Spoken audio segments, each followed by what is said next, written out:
Now, next step, let's add some prices for them. Go to pricing, price lists, some default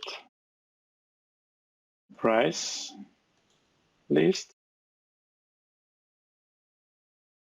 Let's add the products to this price list we've just created.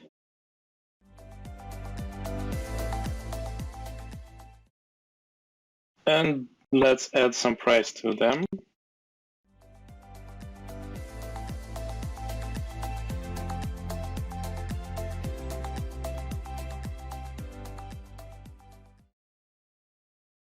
Now let's add a price list assignment.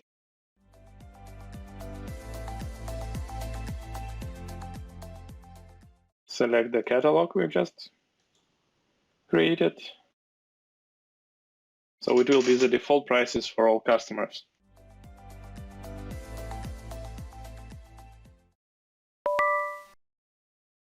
Now, when all these parts are created, we can go to the stores and let's create a store.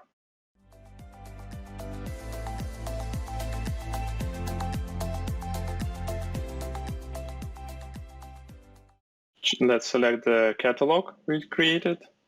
Let's pick the default language and the currency and set the state to open.